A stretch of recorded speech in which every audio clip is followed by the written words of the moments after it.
Dans la vidéo précédente, j'ai commencé à poser les bases de mon modèle Janus. J'ai rappelé en quoi consistait le modèle de Sakharov de 1967. Celui-ci supposait qu'il existe deux entités cosmiques qui n'avaient comme point commun que ce qu'il appelait la singularité Big Bang. Ceci faisait ressembler son univers à une sorte de sablier. Mais en 1977, à travers deux notes au compte-rendu de l'Académie des sciences, j'avais d'emblée fait interagir ces deux entités, ces deux feuillets. J'ai aussi été guidé par la CPT symétrie, comme lui, c'est-à-dire C pour une symétrie de charge électrique, c'est-à-dire que les charges électriques dans l'autre feuillet sont inversées, P pour la parité, ce qui veut dire que les entités physiques de l'autre feuillet sont énantiomorphes, sont en symétrie droite-gauche, et puis T pour cette mystérieuse inversion du temps. Pour moi, les choses n'ont commencé à s'éclaircir que quand, au début des années 80, j'ai pris contact avec les travaux de Souriau. Dans cette présente vidéo, je vais aborder cette question centrale et assez pointue. Pour ceux d'ailleurs qui attendent des vidéos bis où je serais censé donner des tas d'éclaircissements là-dessus, je leur signalerai que déjà pas mal d'années, j'avais installé sur le site de Savoir sans frontières une bande dessinée, l'univers gemellaire. Il y a une annexe avec des matrices et tout cela est déjà expliqué là-dedans. Pour cette question de temps, je reprendrai la phrase de Souriau qui disait qu'un peu d'abstraction éloigne du réel, mais que beaucoup y ramène. Et cette abstraction, qui est vraiment très très pointue, s'appelle la géométrie symplectique. Alors, Souriau a été un des pionniers fondateurs de cette géométrie symplectique, mais il faut citer aussi l'américain Bertram Kostant et le russe Alexandre Kirillov. Ce qu'on peut constater, c'est que de la part de ces deux-là, la géométrie symplectique, c'est avant tout des mathématiques. Et Souriau a été le seul qui ait fait un lien étroit entre cette géométrie symplectique et la physique. Et en fait, je ne vois pas d'autres exemples, même dans un passé à échelle de nombreuses décennies, de personnages qui étaient à la fois mathématiciens et physiciens. Albert Einstein n'était pas mathématicien, ça c'est bien connu. Il était avant tout un extraordinaire physicien qui avait énormément réfléchi. D'ailleurs, il a eu son prix Nobel pour la découverte de l'effet photoélectrique. Donc il avait un suivi très pointu de tous les phénomènes physiques. Par contre, au point de vue mathématique, il a eu une aide puissante d'un très grand mathématicien allemand qui est David Hilbert.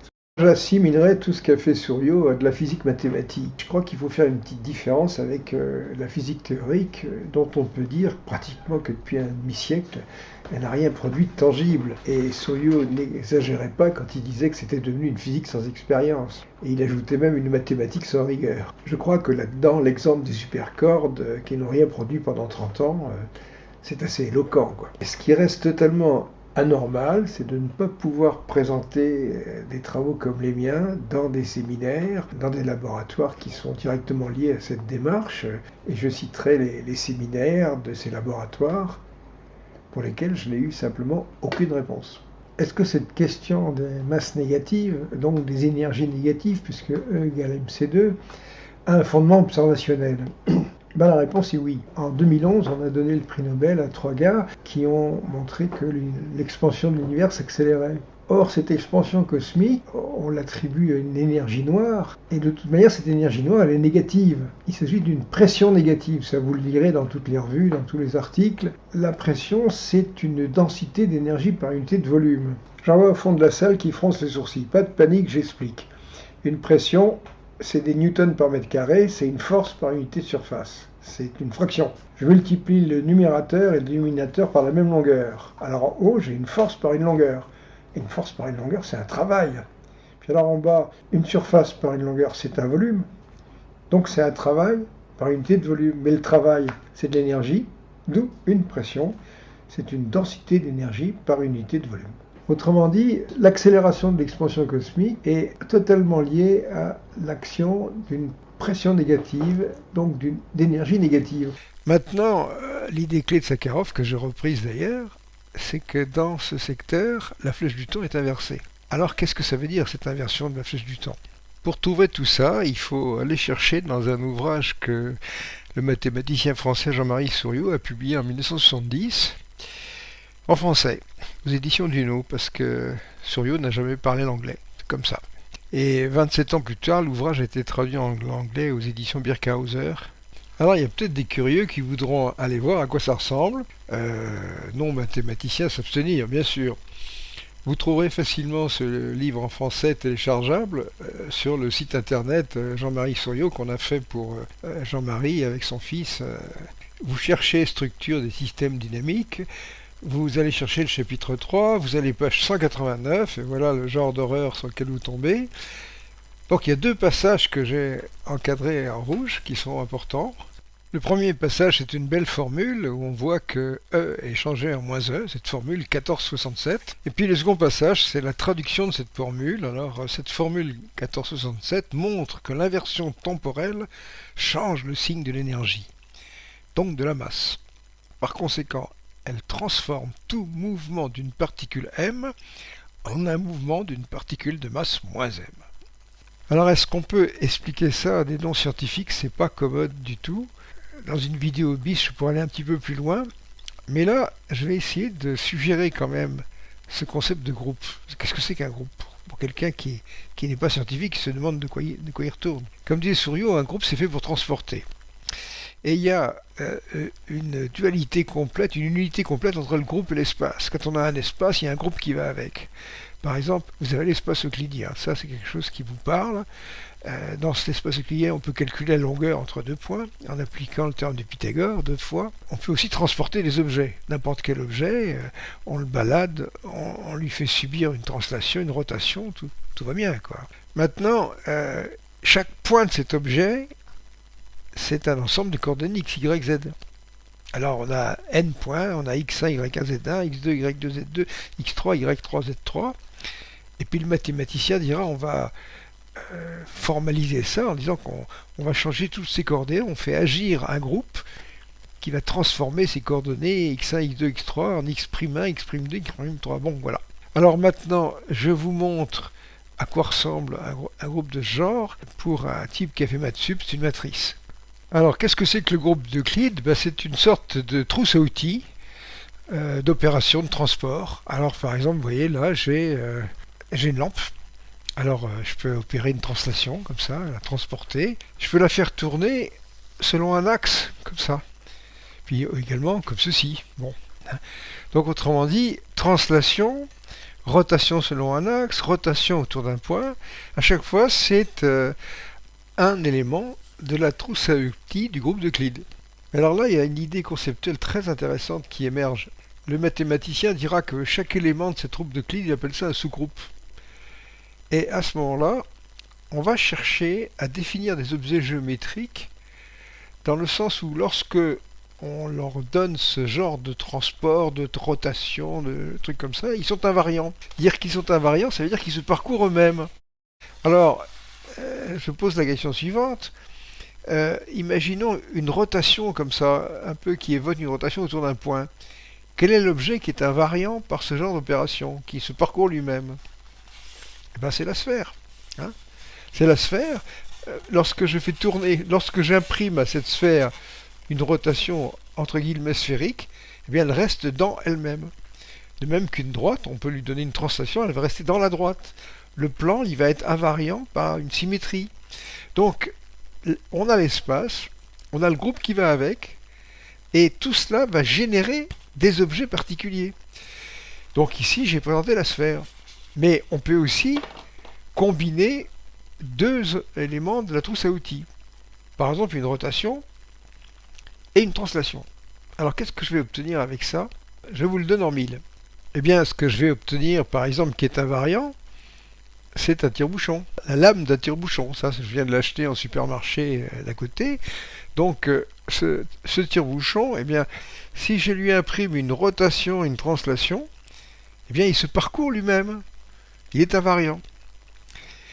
Donc à ce moment-là, on se dit c'est merveilleux, j'ai un groupe, qui est le groupe d'Euclide, j'ai trouvé son expression mathématique sous forme de cette matrice, et avec ça, je découvre, je peux construire des objets importants, la sphère, le plan, la droite, tout ça, les tire-bouchons. Mais cette matrice possède une propriété bizarre. Elle ne suggère qu'il existe des objets qui sont étranges.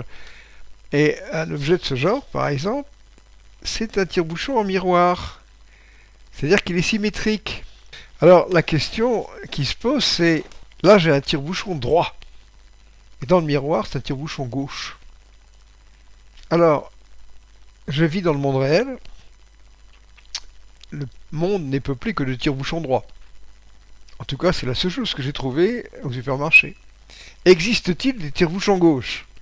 Les mathématiques prédisent qu'il existe des tire-bouchons gauche. Mais existe-t-il dans le réel? Eh bien, la réponse est oui. Vous avez ici un tire-bouchon farce et attrape, qui a la propriété d'être gauche. Je me suis énormément amusé avec ça, je vous assure c'est une bonne blague. Quand vous avez des invités et vous dites à quelqu'un tu peux pas m'ouvrir la bouteille. Alors à ce moment-là il se met avec son petit bouchon, comme un pauvre malheureux, et la vrille ne rentre pas dans le liège, c'est formidable. Bon. Si je vous ai donné cette image, c'est parce que maintenant on va passer à l'espace-temps. Donc au lieu d'avoir un espace euclidien avec un groupe d'Euclide, on va avoir un espace-temps avec un autre groupe qui s'appelle le groupe de Poincaré. Et vous allez voir qu'il va nous faire exactement le même coup. Et ça va nous mener beaucoup plus loin. Beaucoup plus loin que dans les magasins de farce et attrape. Bien, nous passons maintenant d'un espace euclidien à un espace-temps à 4 dimensions. Et qu'est-ce qui habite dans cet espace-temps? Dans l'espace euclidien, il y a des objets géométriques, des sphères, des cubes, des maisons, des chats, des lapins, des rasoirs électriques, n'importe quoi. Qu'est-ce qui habite dans un espace-temps? Ben, c'est les trajectoires. C'est la façon qu'ont des particules de se mouvoir, c'est des mouvements. De même que dans le groupe d'Euclide et dans l'espace euclidien, on s'était servi de ce groupe pour engendrer des objets particuliers, et bien là, le groupe de Poincaré va nous engendrer des mouvements particuliers. Ah, quel genre de mouvement? Par exemple, il y a des mouvements de particules à masse nulle qui sont les photons, et puis il y a des particules de masse non nulle, donc il y a déjà 2 familles d'objets. Très bien, pourquoi pas. Alors maintenant, je vous montre le groupe de Poincaré, pour les gens qui ont fait maths sup. C'est des matrices, c'est rien d'autre. Ils se ressemblent terriblement d'ailleurs, ils ont un air de famille. Seulement dans ce groupe de Poincaré, dans cette trousse à outils, on va trouver des éléments qui inversent l'espace. Ah, inverse l'espace, ça veut dire quoi, un truc comme ça? Ben, figurez-vous que quand vous imaginez le mouvement d'un photon, il possède une hélicité. C'est-à-dire qu'en fait, on peut le représenter un peu comme une sorte de mèche de tire-bouchon. Donc c'est normal d'avoir un élément qui transforme le mouvement d'un photon droit en photon gauche. Alors qu'est-ce que c'est que cette distinction photon droit, photon gauche? Bon, pour les physiciens, c'est ce qu'on appelle la polarisation. Ça, c'est pas très grave. Mais alors, lorsqu'on fait de nouveau le classement de cette trousse à outils du groupe de Poincaré, on s'aperçoit que la moitié des éléments inversent le temps. Ils inversent le temps, c'est-à-dire c'est quoi? C'est-à-dire que je prends mon espace-temps, je prends un mouvement, le mouvement d'un objet, un photon, une particule de masse m, etc., qui va du passé vers le futur, et hop, je fais agir le groupe dessus, j'obtiens le même mouvement, et dans le sens futur-passé. Et alors là, la question qui se pose, la question à 100 €, c'est est-ce que ces mouvements existent? Est-ce qu'ils font partie de la physique? Bon, en 1972, quand Souriau a fait un petit progrès en expliquant ce qu'il pouvait y avoir derrière tout ça, ça revenait à dire que ces mouvements à flèche du temps inversée, en fait, c'est les mouvements de particules à énergie négative et à masse négative. Question, ces particules à énergie négative et à masse négative existent-ils? Font-ils partie de la physique? Pendant longtemps, on a cru que non. C'était impossible. Il y a même Weinberg, dans son livre sur la théorie quantique des champs, à un moment, il a un opérateur d'inversion de temps, puis il dit, oh là là, c'est pas possible, parce que ça voudrait dire qu'il y aurait des mouvements à énergie négative, et ça n'existe pas. Or, on a vu plus haut que le fait que l'univers est un contenu d'énergie négatif était imposé par le fait qu'on ait constaté que l'expansion s'accélérait. Qu'est-ce que ça signifie? Ça signifie que tôt ou tard, il faudra remettre un petit peu la théorie quantique des champs sur le métier et envisager ces états d'énergie négative. Ça, j'ai proposé d'en parler à Pierre Fayet, qui est académicien, qui est au laboratoire de physique théorique de l'École normale supérieure. Je lui ai écrit et pas de réponse. Nous sommes maintenant en état de faire le bilan de ces vidéos 12 et 13. On a suivi cette idée générale de Souriau qui consiste à classer les particules, à les décrire comme des mouvements particuliers dans un certain espace des mouvements. J'ai refait plusieurs fois tout ce qui va suivre. En effet, il existe une symbiose entre géométrie et groupe.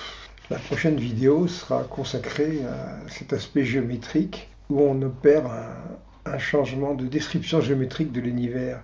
Celui-ci devient bimétrique. Je tiens à préciser que ce bimétrique-là n'a rien à voir avec celui de Blanchet, de Chardin, de Damour, de Claudia, de Rame et d'autres. Eux, c'est un bimétrique massique avec des gravitons dotés de masse, alors qu'on ne sait même pas si ça existe. Ce nouveau contexte géométrique va avec un groupe dynamique. Le groupe dynamique de la relativité restreinte est le groupe de Poincaré. C'est un groupe de matrices. Mais je n'irai pas plus loin parce que des gens de mon entourage m'ont dit « je ne sais pas ce que c'est qu'une matrice ». Donc, on ne peut simplement que montrer cet objet sans le décrire. Le groupe éclaire et structure l'espace quadridimensionnel auquel il est attaché. Et tel quel, il ne gère que des photons et des points masses. Jusqu'ici, les scientifiques ont négligé d'exploiter toutes les propriétés de ce groupe, dans lequel se trouvent des outils qui engendrent les mouvements à énergie et à masse négative, où la flèche du temps est inversée, selon le théorème de Souriau. Dans cette matrice, j'ai fait figurer la lettre grand L, qui est le groupe de Lorentz, et je l'ai affecté de la lettre O, qui veut dire orthochrone. Ça, c'est le groupe restreint qu'utilisent les scientifiques, qui ne donne que des mouvements qui vont dans le sens passé-futur. Maintenant, si on veut enrichir la boîte à outils, il faut utiliser le groupe complet, qui s'écrit comme cela, et alors le bestiaire s'agrandit, les masses négatives émettent des photons d'énergie négative. Et ces photons, nous ne savons pas les capter, et nos télescopes ne les observent pas non plus. Donc cette masse est invisible. Eh bien ça apporte la réponse aux questions fondamentales de nos jours. Qu'est-ce que c'est que la matière sombre? Qu'est-ce que c'est que l'énergie noire? Simplement, c'est ce contenu en masse négative. Alors, au point de vue du contenu, eh bien, c'est la copie conforme de notre bestiaire, les photons, les électrons, les protons, les neutrons, les quarks, les neutrinos, tout ce que vous voulez, avec une énergie négative et une masse négative quand ces particules en sont dotées. Alors on a vu que pour pouvoir gérer des mouvements de particules chargées, il fallait ajouter une dimension, la dimension de Kaluza. Donc autrement dit, l'espace des mouvements devient un espace de Kaluza, et le groupe s'écrit à ce moment-là de cette façon. On a vu aussi que si on voulait tenir compte de P charge quantique, il fallait rééditer l'opération P fois, mais ça ne pose aucune difficulté. Maintenant, essayons de gérer cette fameuse CPT symétrie. Le groupe correspondant est alors le groupe Janus. Je vous le montre. Dans cette description, à la fois géométrique et par les groupes, on voit donc qu'il n'y a non pas une seule antimatière, mais deux. La première, c'est l'antimatière, c'est symétrique. C'est l'antimatière à masse positive. C'est celle qu'on crée en laboratoire. Et c'est celle que crée Chardin et ses copains. Et celle-là, elle va tomber bêtement vers le bas. Alors il existe une seconde antimatière qui, elle, a une masse négative. C'est elle d'ailleurs qui constitue cette antimatière primordiale qui échappe à l'observation justement parce qu'elle est invisible. Mais et ça on le verra dans la vidéo suivante, dans la dynamique de ce mélange masse positive, masse négative, la masse négative, quelle qu'elle soit de matière ou d'antimatière, est rejetée entre les galaxies. Donc si Chardin voulait observer une antigravité, il faudrait qu'il installe son laboratoire entre les galaxies.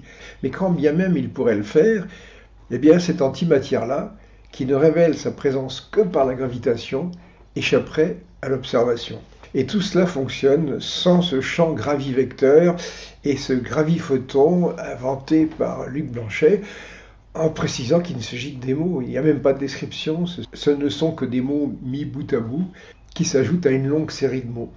Tout ce travail qui se veut apporter une réponse à ce problème des composants invisibles de l'univers, j'aurais bien voulu l'exposer à Pierre Fayet, qui a été récemment élu à l'Académie des sciences pour ses travaux importants sur l'étude de particules hypothétiques que sont le phototino et le gluino. Mais l'Académie des sciences ressemble à une salle des pas perdus où on s'entre-distribue des prix, des médailles et où on aligne des mots. Damour nous dit que les oscillations des supercordes cosmiques vont créer des ondes gravitationnelles. Françoise Combe ne jure que par une modification ad hoc de la loi de Newton, qui, au lieu d'être en 1 sur R2, à partir d'une certaine distance, est en 1 sur R.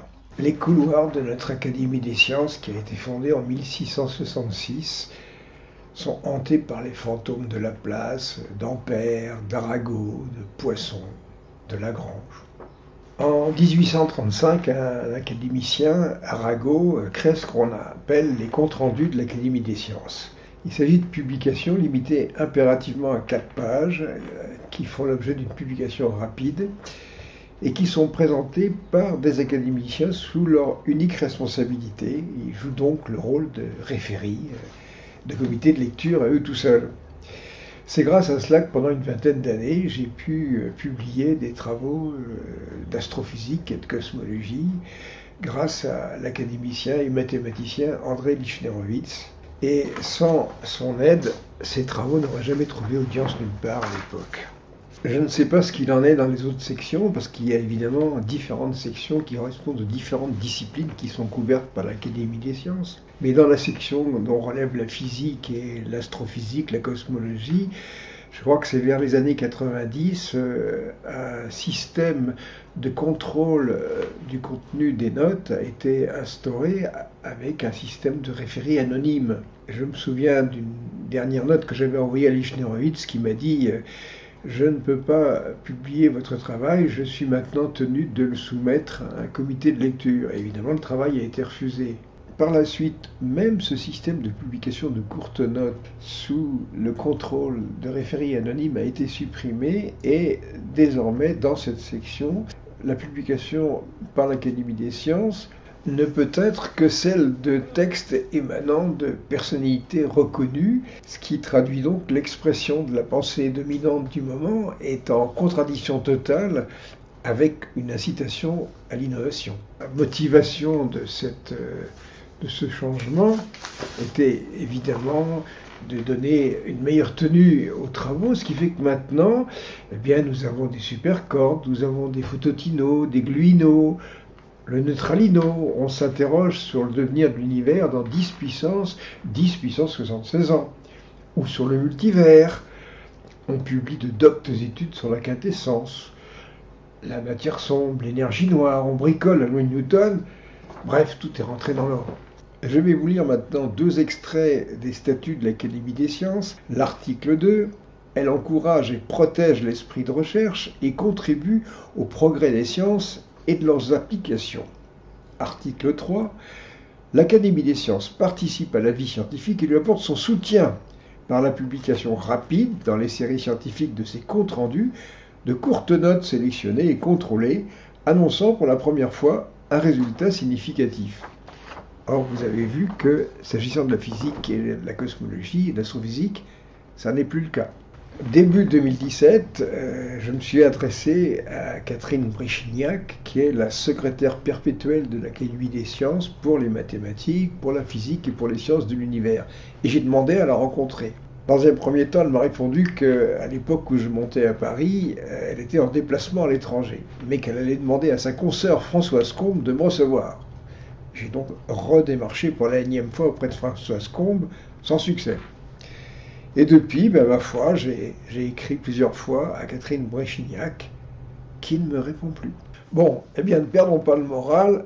Dans la prochaine vidéo, le contexte géométrique de mon modèle Janus.